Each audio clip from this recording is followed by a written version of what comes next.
Hello students, इस video में हम बजट 2024 की बात करेंगे कि क्या मुख्य बिंदुएं हैं। और यह बजट निर्मला सीतारमण जो कि भारत की वित्त मंत्री हैं उनके द्वारा लगातार 7वीं बार पेश किया गया 23 जुलाई 2024 को। और ये रिकॉर्ड मतलब बन गया है भारत का कि ये भारत की पहली वित्त मंत्री हैं जिन्होंने लगातार 7वीं बार जो है बजट को पेश किया है। इसके पहले मोरारजी देसाई ने लगातार 6 बार प्रस्तुत किया था और कुल मिलाकर के मोरारजी देसाई ने 10 बार बजट को पेश किया है, लेकिन लगातार 6 ही बार किया था। जबकि निर्मला सीतारमण भारत की पहली ऐसी वित्त मंत्री बन गई हैं जो लगातार 7वीं बार हमारे बजट को प्रस्तुत करती हैं। जो इस वीडियो में हम देखेंगे कि क्या क्या बजट के हाइलाइट्स हैं। तो विकसित भारत का हमारा लक्ष्य का ये रोड मैप है, जिसमें ये बात की गई है कि 4 मुख्य जातियों पर ध्यान दिया जाएगा: गरीब, महिलाएं, युवा और अन्नदाता। इसके अलावा अगर हम बात करें तो बजट का जो मुख्य विषय है वो एम्प्लॉयमेंट है, यानी रोजगार, कौशल प्रशिक्षण, एमएसएमई और मध्यम वर्ग। इन 4 लोगों को देखते हुए ये बजट को फॉर्म किया गया है। साथ ही साथ हम 1 बाय 1 करके देखते हैं कि विकसित भारत के लिए क्या क्या प्राथमिकताएं होनी चाहिए। तो कृषि में उत्पादकता और अनुकूलनीयता, इसका क्या मतलब है? तो अभी हमने पढ़ा था ना कि 4 जातियों पर ध्यान दिया जाएगा, जिसमें एक हमारा अन्नदाता है। अन्नदाता मतलब फार्मर्स के लिए कहा गया है। तो कृषि की उत्पादकता को बढ़ाना बहुत ज़्यादा ज़रूरी इसलिए हो गया है क्योंकि लैंड तो बढ़ नहीं सकता, लेकिन पॉपुलेशन बढ़ती जा रही है। और बढ़ती हुई पॉपुलेशन को ध्यान में रखते हुए अगर हमको सबकी डिमांड और सबकी नीड को फुलफ़िल करना है तो हमें कृषि की जो उत्पादकता क्षमता है उसको बढ़ाना होगा। क्योंकि land day by day decrease हो रहे हैं। कौन से लैंड डिक्रीज़ हो रहे हैं? जो एग्रीकल्चर के लिए उपयुक्त लैंड है वो डिक्रीज़ हो रहे हैं। क्योंकि आजकल आप देखते होंगे कि खेतों को काट करके वहाँ जगह से घर बना दिया जा रहा है ना। पहले लोग एक घर में 10 लोग रहते थे, अब वो 10 लोग 10 अलग अलग घर बनाते हैं। तो इससे क्या होता है कि जो कृषि योग्य भूमि है वो कम होता जा रहा है। तो इसीलिए जो कृषि की उत्पादकता है वो बढ़ानी होगी हमें। ठीक है, तो इसमें क्या क्या चीज़ हम कर सकते हैं? तो सबसे पहले राष्ट्रीय सहकारिता नीति। ठीक है, राष्ट्रीय सहकारिता नीति। नेक्स्ट है हमारा परिवर्तनकारी कृषि अनुसंधान। तीसरा है आत्मनिर्भरता। चौथा है नई किस्मों को शुरू करना। और पांचवा है सब्जी उत्पादन और आपूर्ति की श्रृंखला को भी बनाना। यानी जो गांव के फार्मर्स हैं उनको स्टार्टअप और ऐसा उनको सुविधा प्रोवाइड करना जिससे ना केवल वो लोग गेहूं और धान या मतलब जो भी कॉमर्शियल क्रॉप है ग्रो करें, बल्कि इसके साथ साथ उनको सब्जियों का और सरसों का, मूंगफली का, ये सारे कैश क्रॉप जैसे क्रॉप्स को भी ग्रो करना पड़ेगा। ठीक है, तो इससे क्या होगा कि फार्मर्स को मजबूती मिलेगी। प्राकृतिक कृषि की बात करें तो अगले 2 वर्षों में पूरे देश में 1 करोड़ किसानों को प्रमाण पत्र और ब्रांडिंग द्वारा सहायता देकर प्राकृतिक कृषि शुरू की जाएगी। और बात करें तो कृषि के साथ साथ देखिए, एग्रीकल्चर का मतलब केवल खेती करना नहीं होता है। एग्रीकल्चर के साथ साथ आप एनिमल हस्बेंड्री कर सकते हैं, यानी कि पशुपालन कर सकते हैं।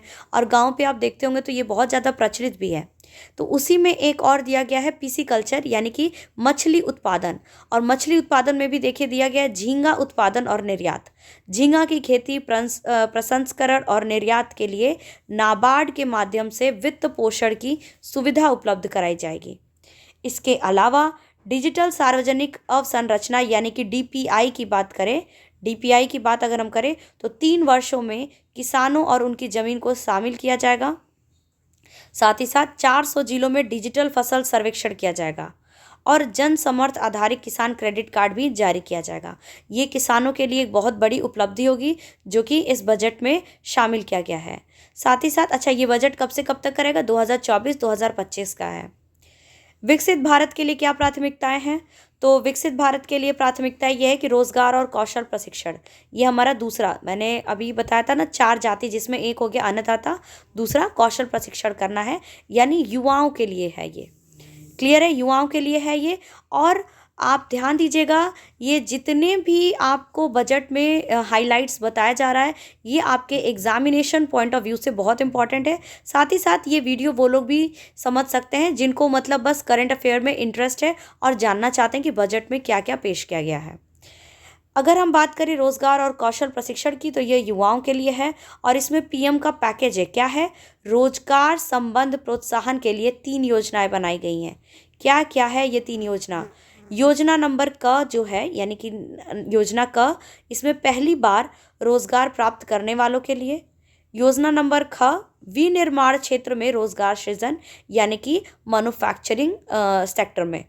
And third one is the नियोक्ताओं को सहायता। ठीक है, नियोक्ता मतलब क्या होता है? जो टेरिशरी सेक्टर में आएंगे वहां पर आ जाएगा। तो 1 बाय 1 करके सबको समझते हैं। पहला वाला अगर देखें कि पहली बार अगर किसी को रोजगार प्राप्त होता है तो उनके लिए क्या है?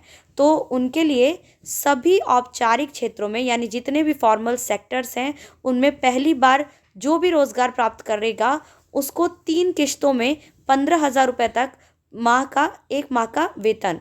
इससे 210 लाख युवाओं को लाभ प्राप्त होने की आशा है। दूसरी बात अगर करें ख की, तो पहली बार रोजगार प्राप्त करने वाले संबंध प्रथम 4 वर्ष में अंशदान के लिए विशिष्ट पैमानों पर ईपीएफओ अंशदान के लिए कर्मचारी और नियोक्ताओं दोनों को प्रोत्साहन दिया जाएगा। साथ ही साथ इसमें लगभग 30 लाख रोजगार, मतलब 30 लाख युवाओं को लाभ प्राप्त होगा। नेक्स्ट है हमारा, सरकार नियोक्ताओं के ईपीएफओ अंशदान के लिए उन्हें 2 वर्षों तक 3,000 रुपये प्रति माह की प्रतिपूर्ति करेगी। यानी सरकार देगी अगर आपके ईपीएफओ में, तो ये बहुत ही बड़ा योगदान है सरकार का, और इससे 50 लाख नौकरियों का सृजन होने की आशा है।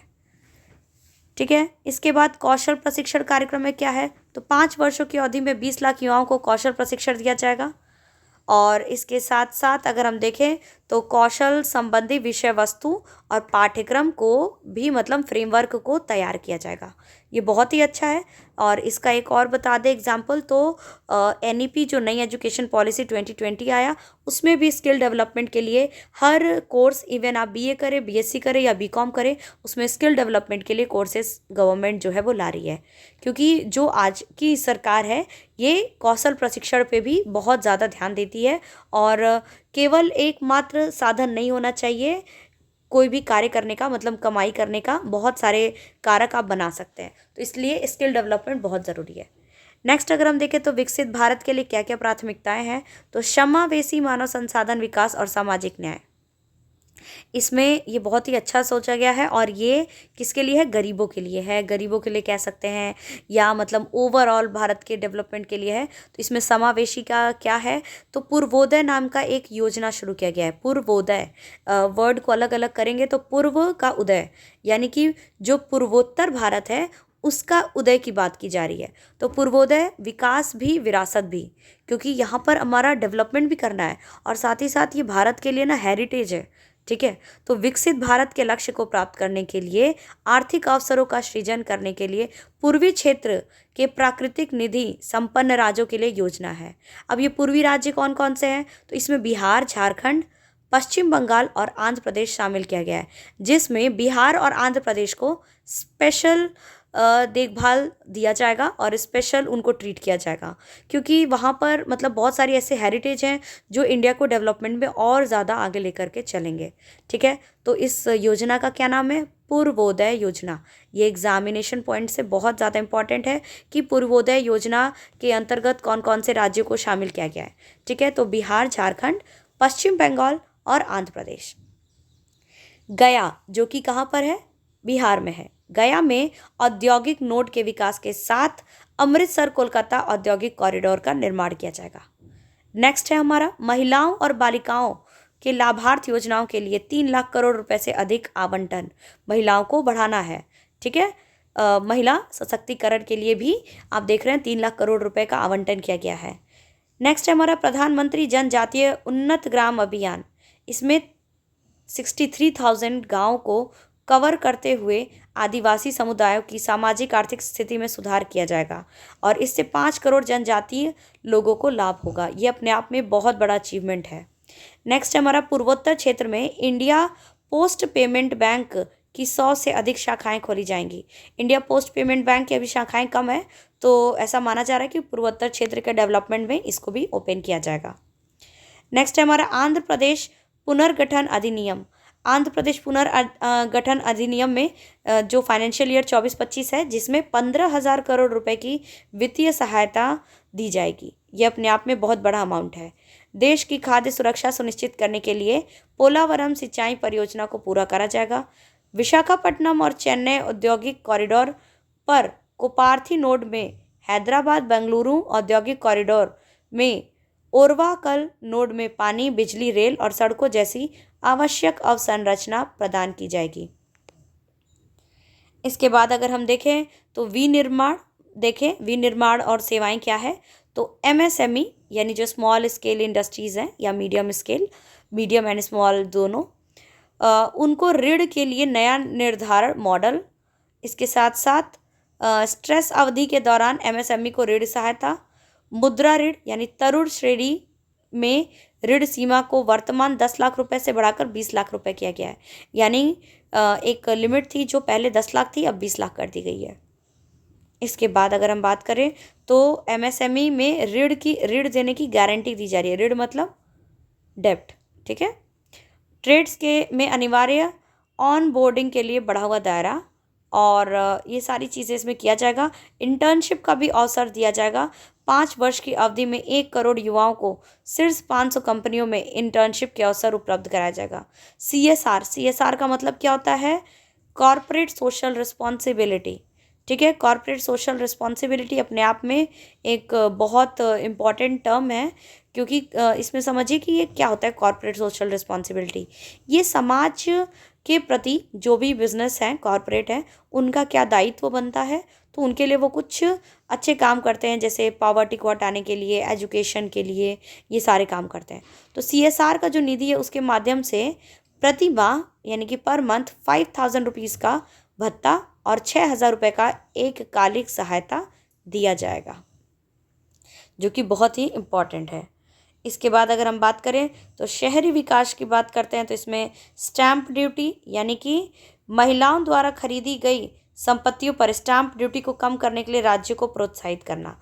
यानी जैसे जो रजिस्ट्रेशन चार्जेस एंड ऑल होता है, तो फीमेल के लिए उसको कम किया जा रहा है।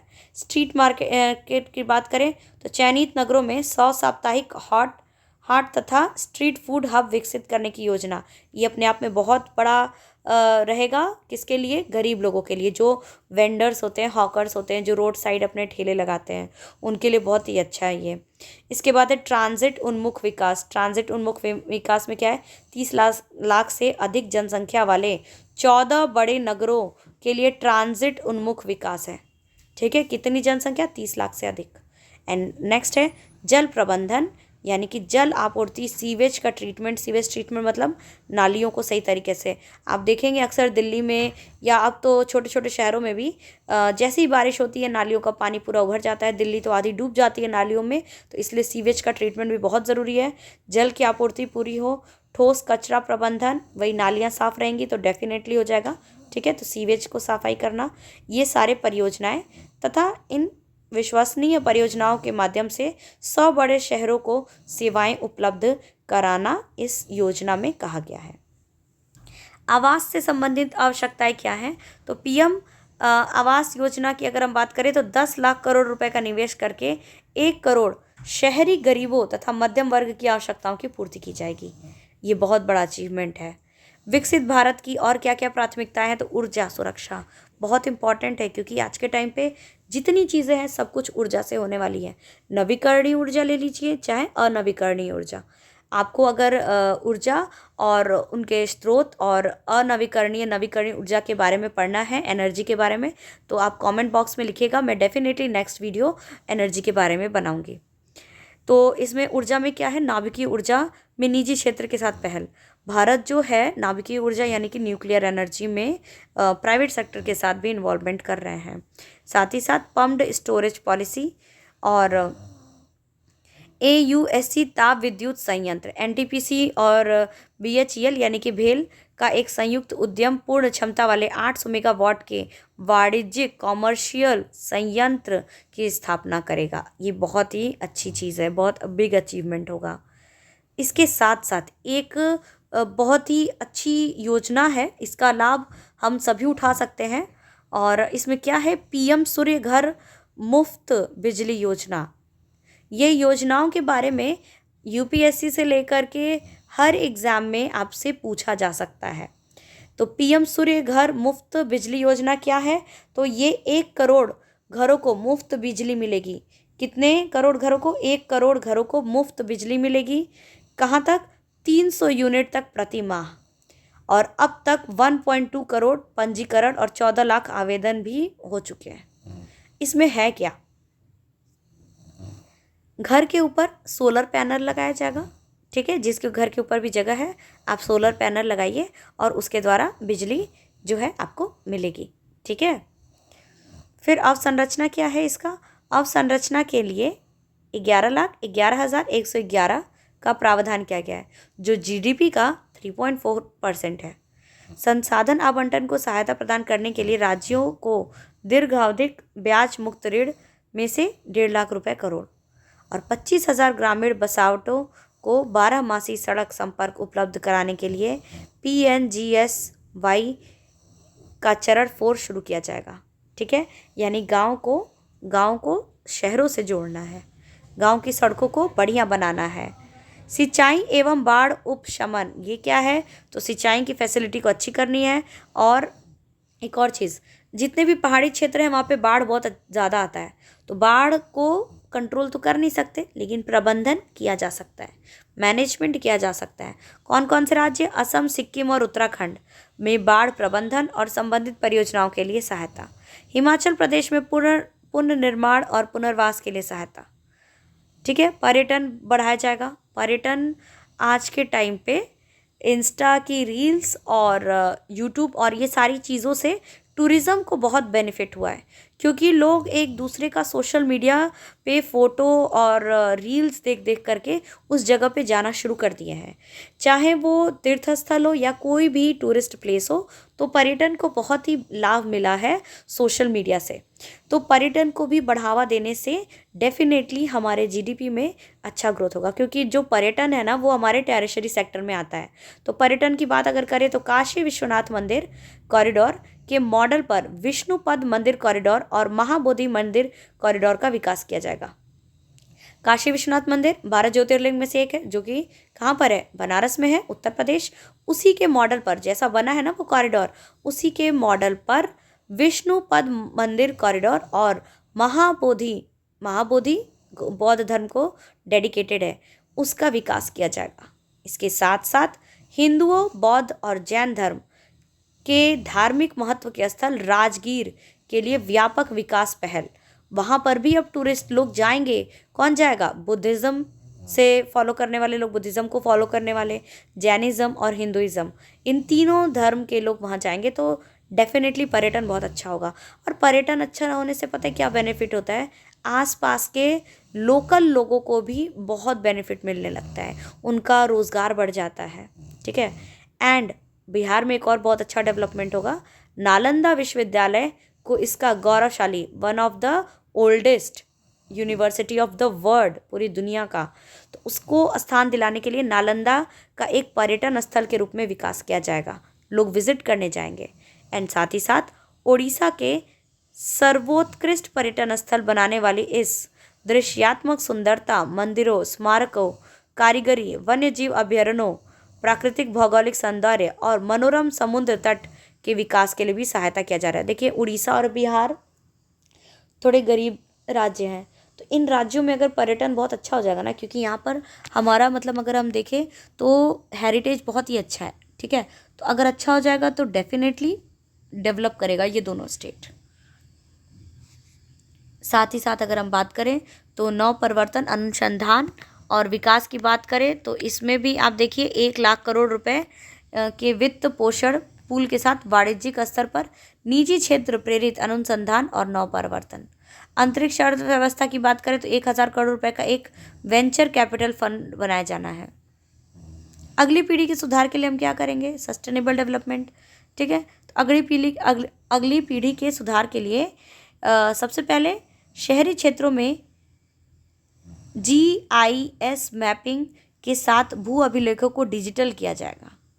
भू रजिस्ट्री बनाई जाएगी, ठीक है। किसान रजिस्ट्री से जोड़ा जाएगा।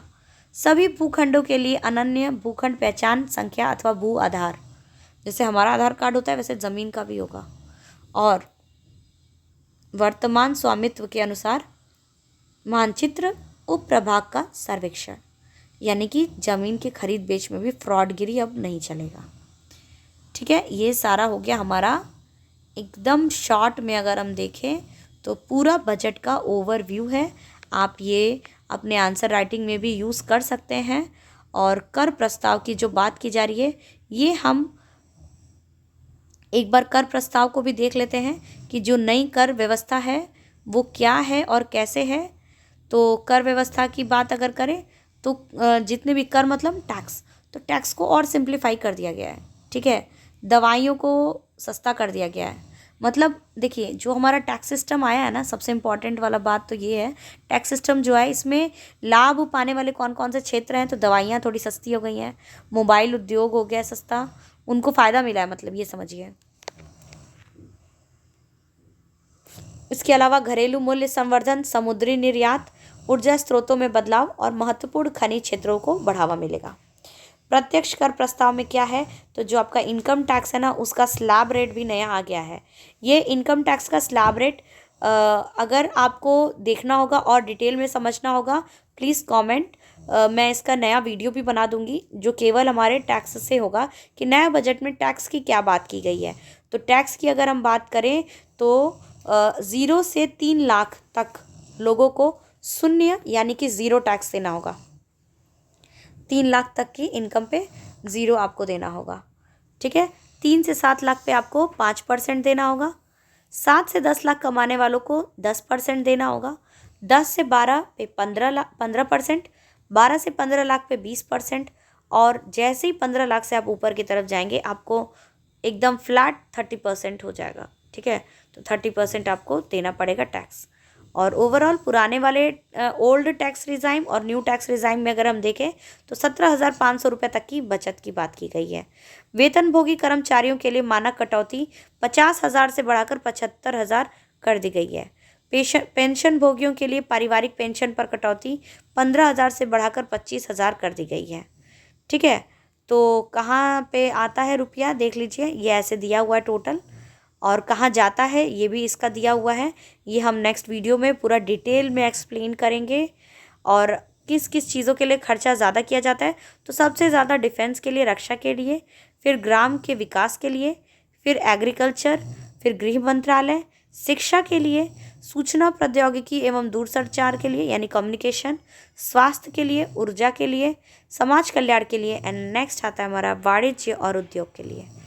कुछ प्रमुख स्कीम है जिनके लिए आवंटन किए जाने हैं, तो मनरेगा, नाभिकीय ऊर्जा परियोजना, फिर डेवलपमेंट, रिसर्च एंड डेवलपमेंट का, फिर औषधि उद्योग के लिए, सौर ऊर्जा के लिए, सेमीकंडक्टर के लिए, और एलपीजी गैस के लिए, आईडीईए स्कीम से क्रेडिट लाइन देने के लिए, ये सारा होगा आपका। ठीक है, तो आप ये पूरा डिटेल में देख लीजिए। Hope you like this video, please like, share and subscribe.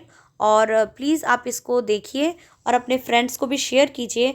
और जो नेक्स्ट हमारा केवल टैक्स से रिलेटेड है, डायरेक्ट और इनडायरेक्ट टैक्स जो बजट में बात की गई है, उसके लिए प्लीज़ कमेंट सेक्शन में बताइए, सो मैं नेक्स्ट वीडियो ज़रूर बनाऊँ। Thank you.